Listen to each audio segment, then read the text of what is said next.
Our cover story tonight is about big tech. Apps like Facebook, Google, Instagram, Twitter and more, they're called big tech. In the past week, these companies have taken unprecedented decisions. They have booted a world leader out of their platforms. And it's not just any head of state I'm talking about. I'm talking about the President of the United States of America, Donald Trump. He will be out of office by next week. But right now, he still remains the most powerful leader in the world. Look what happened to him after the Capitol siege. This is a list of 12 technology companies. They've either banned Donald Trump or restricted him. Just look at the apps that have banned Trump. Donald Trump cannot update his status on Facebook. He cannot tweet. He's off Google. No snaps on Instagram or Snapchat. No live streams even. Donald Trump cannot post videos on YouTube or Twitch. And to add insult to injury, TikTok, the Chinese app, has banned Trump before he could ban TikTok in America. There's no other way for me to describe this. The internet has turned on Donald Trump. The medium that once celebrated him has now dumped him. Trump cannot even go to Parler now. What is Parler? It is a mashup of Twitter and Instagram. It's a right-wing social media app, Parler. It has been banned by Apple, Google and Amazon. Now, they've removed this app, essentially denying it a presence on the internet. And I'm not defending the violence and hate that some of these channels may have spread or may have been spread through these channels. But can you see what big tech is doing here? What it's capable of doing? Censorship of not just a common citizen like you and me. They can silence a president, a sitting president. They can shut down an app like they're flipping a switch. Does this make you uncomfortable? Do you think it's okay for big tech to have such superpowers? A lot of you have written to us expressing concern, which is why we've taken up this issue tonight. And we agree with you. It's not okay for these private companies to wield such unchecked power and become bigger than the law. The leaders of the world have finally woken up to this threat. Many of them are speaking out against the bans. The list includes Angela Merkel.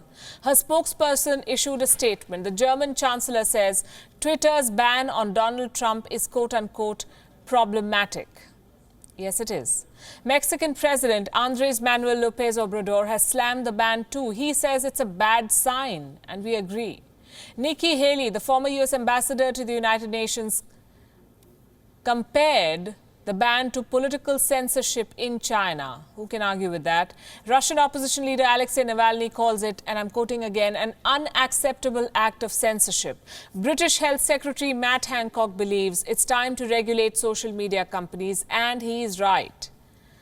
These are some powerful voices. Many others have slammed the ban on the same social media platforms, and it hasn't changed a thing. Twitter still stands by its ban on Trump. Facebook now also says that the ban on Trump is indefinite. Our ban's indefinite. We've said at least through the transition, but we have no plans to lift it. No plans to lift it right now. But indefinite, at least through the transition, we've been very clear.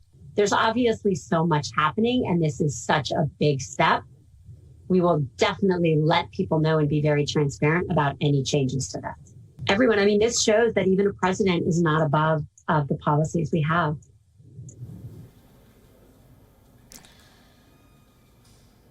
Well, it also shows that big tech will not relent. It sets the rules of the game. It's the umpire, and its decision is final. From the president of a country to an average user, a handful of tech giants can dictate the terms. They can control the narrative. This is monopoly on a whole new level. Monopoly on speech, monopoly on the narrative. Look at what's happening with WhatsApp. They've tweaked their user policy. They decided to change the rules. If you don't like, you'll have to leave the app. They did not realize how strong the backlash will be. WhatsApp still has millions of users, but many are leaving, exploring alternatives. A mass exodus is underway. Users are installing apps like Signal and Telegram. Last week, around 7.5 million people downloaded the Signal app. That's a spike by 43 times. 5.6 million people downloaded Telegram. This notification is the reason why people are looking for alternatives. WhatsApp's decision to change its policies, we told you about this last week on this very show.